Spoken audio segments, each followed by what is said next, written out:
지난 1일은 국립생태원이 지정한 멸종위기종의 날이었습니다. 멸종위기 동식물의 종복원을 위한 노력이 전 세계적으로 진행 중인데 국내에선 영양에 있는 멸종위기종 보건센터가 주도적 역할을 하고 있습니다. 국내에서 지정된 멸종위기 동식물 60여 종 가운데 절반이 이곳에서 복원 중입니다. 이도훈 기자가 다녀왔습니다.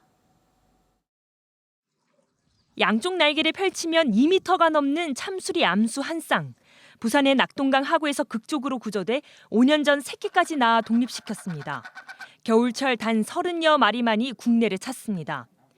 러시아 지역이 좀 더 어떤 개발이라든지 다른 사람의 간섭이 좀 덜해야 되는데 그런 환경이 좀 더 안정되지 못하다 보니까 현재 전 세계적으로 애들 참수리의 개체 수가 좀 줄고 있는 추세가.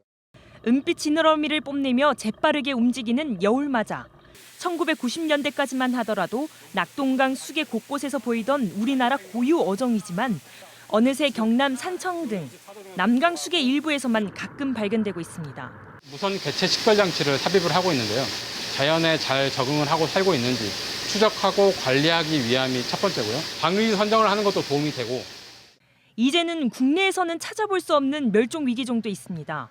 1970년대 초반 이후 절멸한 것으로 알려진 솥동구리가 대표적입니다. 솥동구리 번식에는 서식처로 지낼 깨끗한 배설물이 필수라 센터에서는 솥동구리만을 위한 말까지 키우고 있습니다. 하루를 먹게 되면은 말똥이 된똥이 되질 않고 이제 설사처럼 소위 설사처럼 묽어지거든요. 그렇게 되면은 솥동구리가 경단을 만들 수가 없게 돼요. 그러면 번식도 할 수 없게 되고 또 사료에 있는 기타 여러 어떤 우리가 알 수 없는 성분들이 위해를 가할 수도 있고. 불법 채취로 자취를 감춘 나도풍란은 3년 동안 150개체를 어렵사리 키워 국내 자생지인 전남 신안으로 돌려보냈지만 살아남은 건 10개체에 불과합니다. 한 번 사라진 멸종 위기종의 복원은 그만큼 까다롭습니다. 본종이 한반도에서 발굴을 해야 되는 이유는 유전적 자원에서 가치가 굉장히 큰 게 있는데요. 이 종이 살기는 어떻게 보면 가장 추운 장소라고.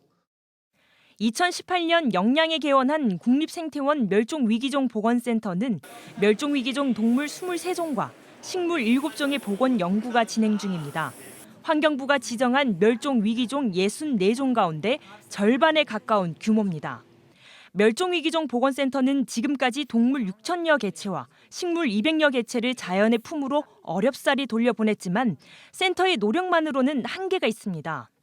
멸종위기종이 그 서식처에 가서 잘 살아나가려면은 멸종위기종 이외에도 다른 종들과 함께 조화롭게 살아야 되고요. 그런 어떤 조화로운 삶이 유지돼야 되거든요. 지자체와 국민들께서 관심을 기울여 주신다면은 그 멸종위기종들이 더욱더 그 삶을 유지하는 데 도움이 될 거라고 생각합니다.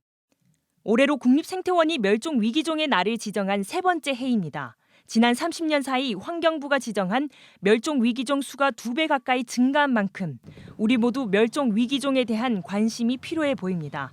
MBC 뉴스 이도훈입니다.